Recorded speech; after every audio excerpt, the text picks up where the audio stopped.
The Grand Council chamber of the Galactic Alliance fell silent as the strange ship appeared on their sensors.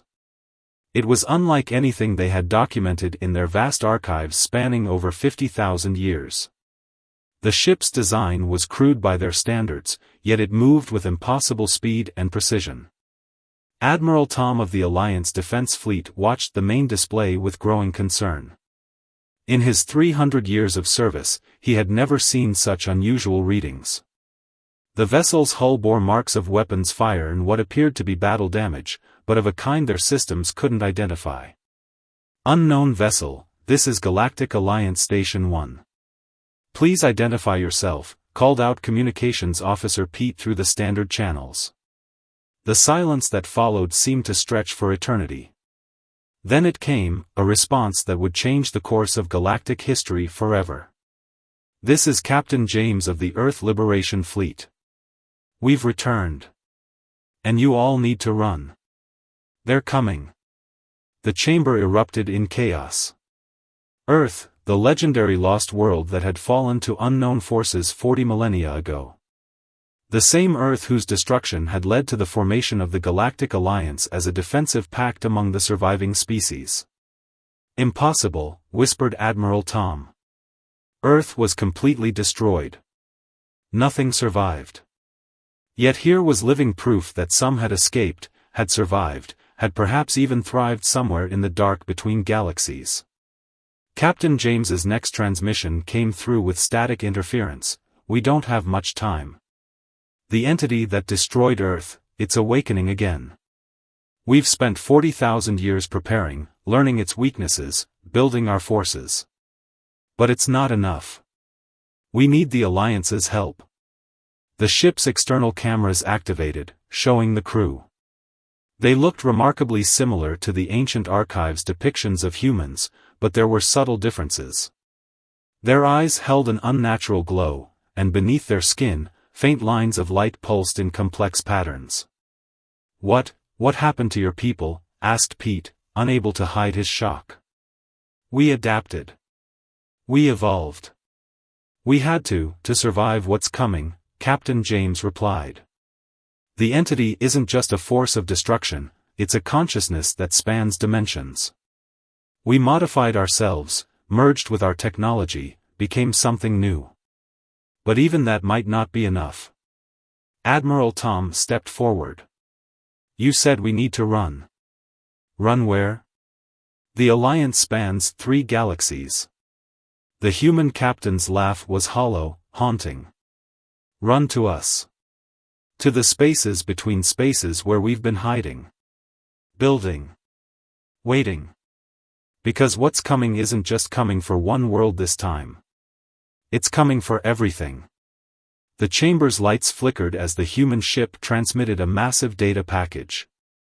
Star charts, weapon schematics, and historical records began flooding the Alliance's systems. But most disturbing were the recordings, the final moments of Earth's fall, showing a darkness that devoured light itself, that bent reality until it broke. "You have 3 standard months," Captain James said. "Evacuate everyone you can to these coordinates. We'll hold it back as long as we can, but you must hurry. Don't make the same mistake we did 40,000 years ago. Don't try to fight it. Not yet. Not until you're ready." As the transmission ended, Admiral Tom looked at the data streaming across his screens. The evacuation coordinates led to regions of space that shouldn't exist, pocket dimensions and fold space harbors that defied their understanding of physics. "Send word to all Alliance worlds," he ordered. "Priority 1 emergency protocol is now in effect. And gods help us all if these humans are right about what's coming." The warning had been delivered. Now the race for survival would begin. And somewhere out in the void, humanity waited with open arms, ready to shelter the descendants of those who had once watched their world burn. The next 48 hours on Alliance Station 1 were a blur of activity. Admiral Tom hadn't slept since the human ship's arrival, and the glowing screens before him showed the magnitude of their task. Evacuating trillions of beings across 3 galaxies in just 3 months seemed impossible.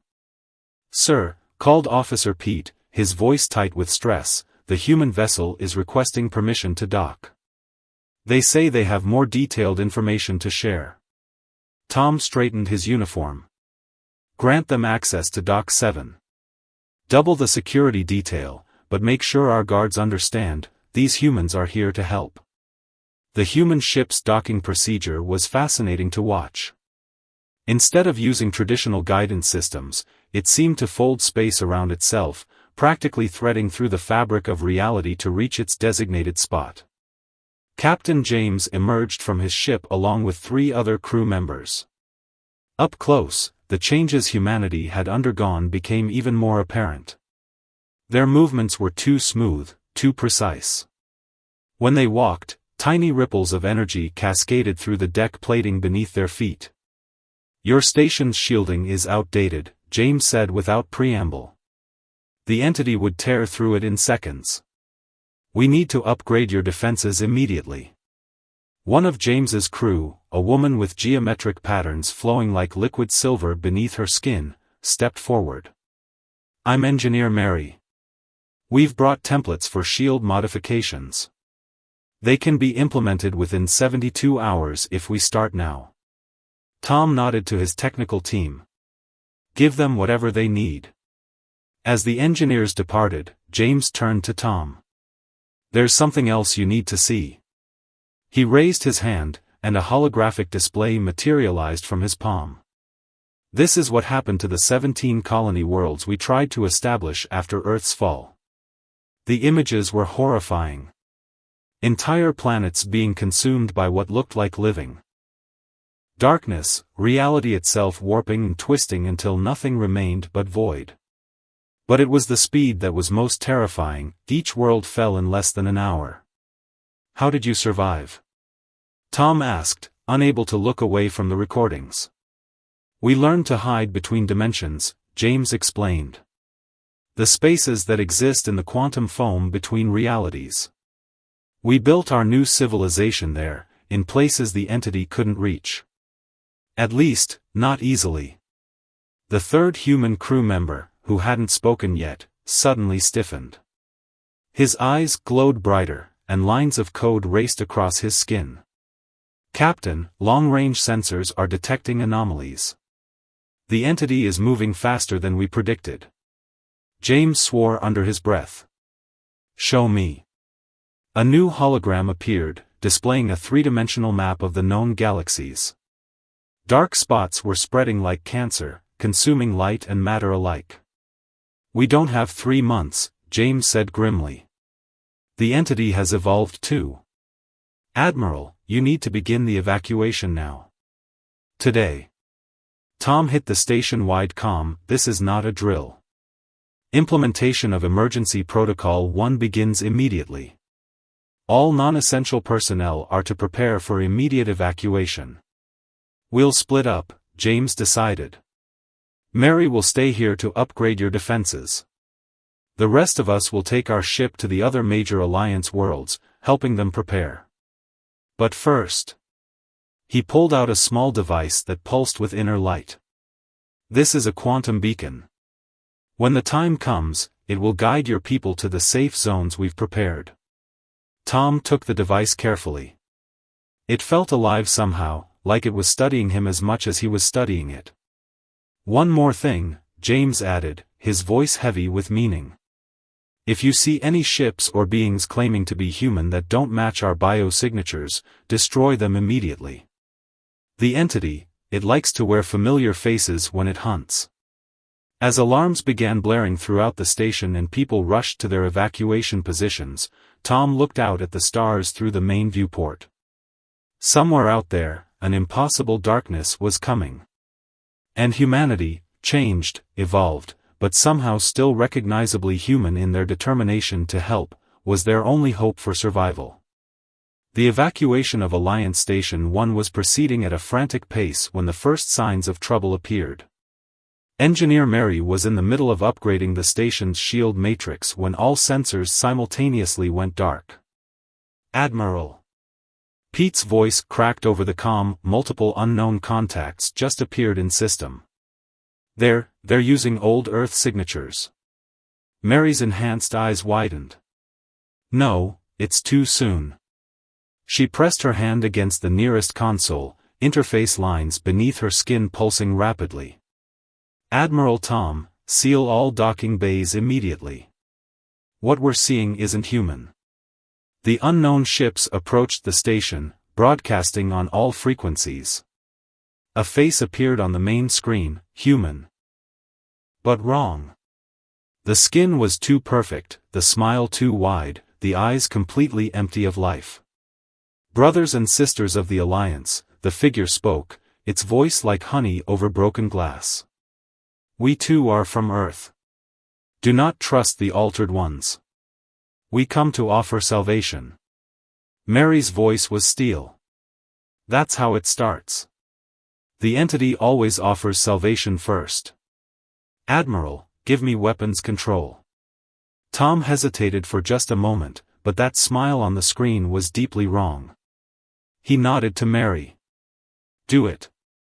The modified shields hummed to life as Mary interfaced directly with the station systems. Lines of light raced from her fingers into the console, and the station's defensive grid began firing with impossible precision. The first fake human ship shattered under the barrage, but instead of debris, it released clouds of writhing darkness. All hands, this is not a drill, Tom broadcast. Begin emergency jump procedures. Engineer Mary will cover our retreat. The entity's ships began changing shape, their seemingly solid forms melting into geometric patterns that hurt the eyes to look at. They fired weapons that didn't so much destroy as erase, leaving perfect spheres of nothingness where they struck. Mary's upgraded shields held, barely. Her skin was glowing white-hot with the strain of managing the entire station's defense network. The quantum beacon, she gasped. Activate it now. Tom pulled out the device James had given him. It pulsed once, twice, and then a tear appeared in space, not the normal shimmer of a jump point, but a hole in reality itself. Through it, he could see something. A space that seemed to exist between spaces. All ships, proceed through the quantum breach, Tom ordered. This is not a normal jump point. Do not attempt to navigate. Let the beacon guide you. The station shuddered as more of the entity's attacks landed. Where they hit, reality itself seemed to crack like glass. Through these cracks, Tom caught glimpses of things that shouldn't exist, geometries that made his mind scream, colors that had no name. Mary, we need to go, he said, watching as the last civilian ship vanished through the breach. Not yet. Her voice had taken on a harmonic quality, resonating with the station systems. The entity can't be allowed to follow. It can't learn the path to our sanctuaries. What are you saying? Mary smiled, and for a moment, her human face gave way to something else, a lattice of pure energy and consciousness. Humanity didn't just evolve our bodies, Admiral. We evolved our understanding of sacrifice. Before Tom could respond, Mary's physical form began to dissolve, merging with the station systems entirely. The shields flared with impossible power as she converted her own energy into a defensive barrier. Go! Her voice came from everywhere at once. I'll collapse the breach behind you. Tell James, tell him I fulfilled my purpose. Tom wanted to argue, but 40,000 years of human evolution had clearly prepared them for moments exactly like this. He gave the order, and the station's command center began its emergency transit through the breach. The last thing he saw before reality shifted was Mary's energy form expanding to encompass the entire station, holding back the darkness that tried to follow them into the spaces between spaces. Humanity, it seemed, had learned to fight the entity with sacrifice as well as science. The transition through the quantum breach felt like being turned inside out and reassembled. When Admiral Tom's vision cleared, he found himself and the station's command center in a place that defied description. The space around them rippled like the surface of a soap bubble, refracting light that seemed to come from everywhere and nowhere at once. "Status report," he managed to croak out, fighting down a wave of nausea. Pete's fingers danced across his console, which now displayed readings in formats he'd never seen before. "We're somewhere, sir. But our normal sensors aren't making any sense. It's like we're everywhere and nowhere simultaneously." A new voice cut through their confusion. "Welcome to the fold." A figure stepped out of what appeared to be thin air, another evolved human, this one with patterns of starlight moving beneath his transparent skin. "I'm Dr. Mike, Chief Scientist of Sanctuary 7. Your people are being processed and settled as we speak." Tom struggled to take in their surroundings. Beyond the immediate bubble of seemingly normal space around them, reality stretched and twisted in impossible ways. He could see other bubbles in the distance, connected by threads of light that somehow felt more real than the space between them. "What is this place?" he asked. Mike's smile was gentle but held an edge of ancient sorrow. "This is where humanity retreated to after Earth fell. We call it the Fold, the space that exists in the quantum foam between realities. The entity can't easily reach here because, technically speaking, we don't exist in any one dimension." "Mary," Tom said suddenly, remembering. "She sacrificed herself to get us here." Mike nodded solemnly. "We received her final transmission. Her energy signature has been archived in our memory cores. When this is over, we can attempt to reconstruct her." A holographic display materialized in the center of the room, showing thousands of points of light representing Alliance refugee ships arriving through various quantum breaches across the fold. But among the good news, darkness lurked. "We're detecting entity corruption at multiple entry points," Mike reported, his expression grim. "Mary's sacrifice bought us time, but the entity is learning. It's trying to follow the quantum wake signatures. How long do we have? Hard to say.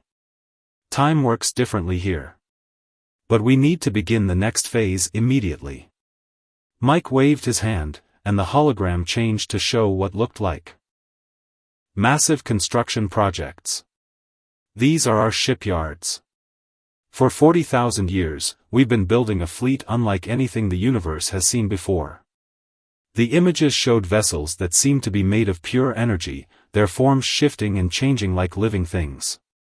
These ships exist partially in normal space and partially in the fold. They can attack the entity on multiple dimensional planes simultaneously. "That's why you needed us to evacuate," Tom realized. "You're not just saving us. You're clearing the battlefield." Mike's expression turned grave. "Yes. The war we're planning will reshape reality itself. We couldn't risk civilian populations being caught in the crossfire." He paused, seeming to listen to something only he could hear. "Captain James is reporting success at the other evacuation points. 80% of Alliance populations are now in transit to various sanctuaries." A distant alarm began to sound, its tone somehow wrong in a way that made Tom's teeth ache. Mike's starlight patterns flared briefly. "The entity is probing deeper into the quantum foam," he announced. "We need to move your command center to a more secure location.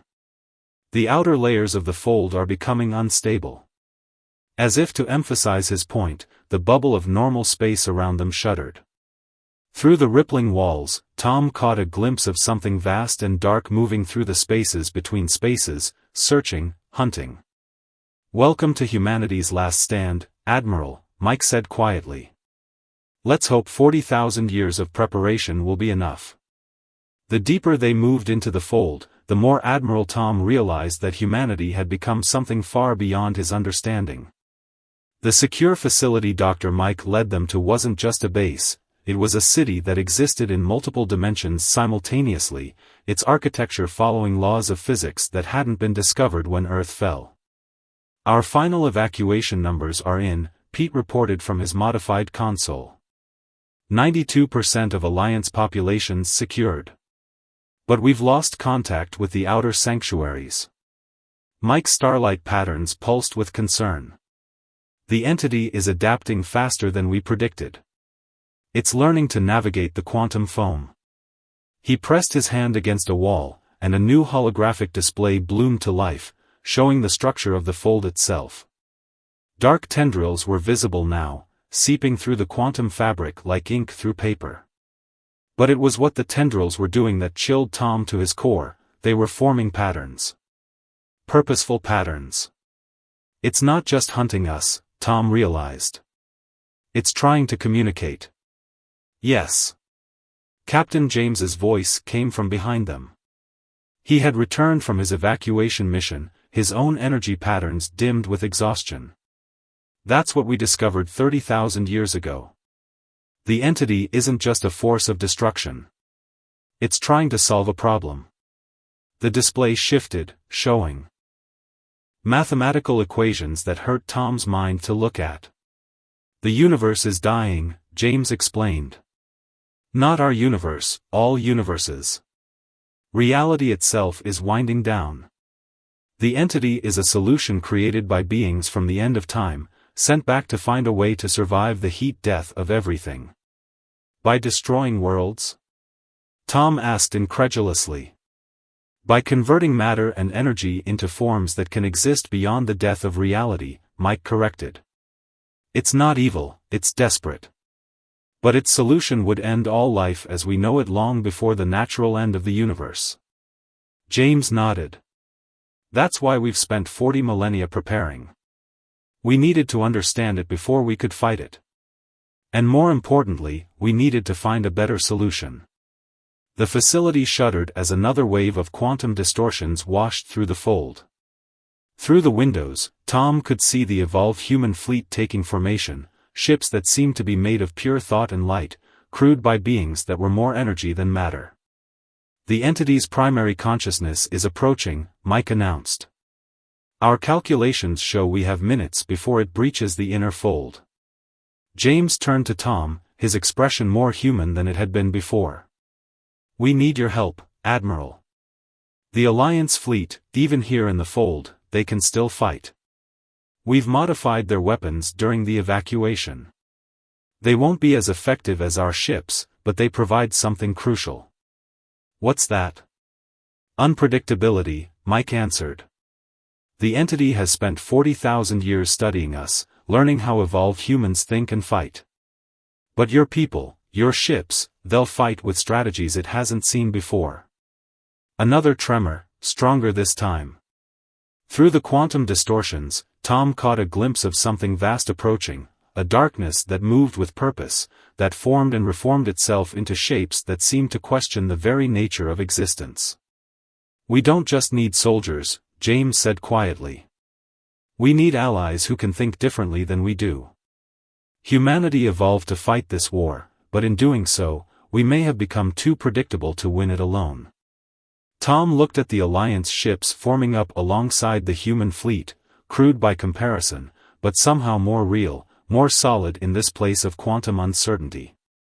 Tell us the plan, he said. And let's hope your 40,000 years of preparation included learning how to work with those you left behind. The entity's presence loomed closer, and the final battle for the future of all reality was about to begin. The entity's arrival wasn't announced by weapons fire or dramatic explosions. Instead, reality itself began to unravel around them. The quantum foam of the fold started to crystallize, forming patterns that reflected the entity's attempts to impose its own logic on the space between spaces. All ships, battle formations, Admiral Tom commanded, watching as the combined fleet of Alliance and evolved human vessels moved into position. The contrast between them was stark, the Alliance ships solid and definite, the human vessels shifting between states of matter and energy. We've got multiple breach points, Pete reported, his voice steady despite the gravity of the situation. The entity it's trying to solve us. Through the quantum distortions, they could see it now, a vast intelligence that existed in multiple dimensions simultaneously. Where it touched the fold, mathematics itself seemed to scream. The entity was trying to reduce everything to equations, to solutions, to find the answer to the universe's inevitable heat-death. "Launch the first wave," James ordered. The evolved human ships surged forward, their energy forms pulsing with 40,000 years of prepared countermeasures. They engaged the entity using weapons that didn't so much destroy as they rewrote the underlying fabric of spacetime. But the entity adapted quickly. It absorbed the attacks, analyzed them, began producing counters. Just as Mike had predicted, it had spent millennia studying human evolution and could anticipate their strategies. That's when Tom saw their opportunity. "Alliance fleet, execute attack pattern Delta," he commanded. The Alliance ships, running on conventional physics with their newly modified weapons, approached from angles that shouldn't have been possible in normal space. The entity paused, its patterns shifting as it encountered something it hadn't predicted. The Alliance ships' weapons weren't as sophisticated as the evolved humans, but they operated on principles the entity hadn't spent millennia analyzing. "It's working." Mike's star patterns flared with excitement. The entity's processing patterns are disrupted. "James, now." Captain James's flagship led a strike force directly into the gap created by the Alliance fleet's attack. They carried with them humanity's true weapon, not something that would destroy the entity, but something that would change it. "Quantum seed deploying," James reported. "All ships, maintain disruption patterns. We only get one chance at this." The quantum seed was the product of 40,000 years of human development, a crystallized piece of possibility itself. As it activated, it began to grow, not in space but in probability, creating new quantum states faster than the entity could process them. "It's working," Mike breathed. The seed is offering new solutions, showing the entity there are ways to survive the heat-death without destroying everything in the process. The entity's patterns began to change, its mathematical probing becoming less aggressive, more curious. The destructive tendrils of darkness started to withdraw, replaced by structures that looked almost like questions. But victory wasn't assured yet. Parts of the entity were still fighting, still trying to solve existence through destruction. A massive tendril of void lashed out, erasing 3 Alliance ships from reality itself. "We can't maintain this position," Tom warned, watching as more of the entity's defensive algorithms engaged. "The seed needs more time to fully integrate." James's voice came through, strained but determined. "Admiral, I need you to take your fleet and fall back to the inner sanctuaries. We'll hold it here." "That's suicide," Tom protested. "Even evolved humans can't survive direct contact with a partially converted entity." "No," James agreed. "We can't. But we don't need to survive. We just need to last long enough for the seed to take root. For 40,000 years, we prepared to die so that everyone else could live. Don't waste that sacrifice." The quantum seed continued to grow, offering the entity glimpses of possibilities it had never considered. But the battle was far from over, and the price of victory would be higher than anyone had imagined. As the Alliance fleet retreated deeper into the fold, Admiral Tom watched the impossible unfold on his screens. The evolved human ships were dissolving themselves, merging their energy with the quantum seed, feeding it with 40,000 years of accumulated knowledge and experience. "They're not just sacrificing themselves," Dr. Mike explained, his own form beginning to flicker as his energy patterns destabilized. "We're becoming part of the solution. Our consciousness, our experiences, our understanding of both organic life and technological evolution, it's all becoming part of the seed's offering to the entity." The entity's vast form writhed in what looked like confusion, its mathematical patterns shifting between aggressive calculation and something almost like wonder. The quantum seed, now powered by the dissolving consciousness of millions of evolved humans, was showing it visions of possibilities it had never computed.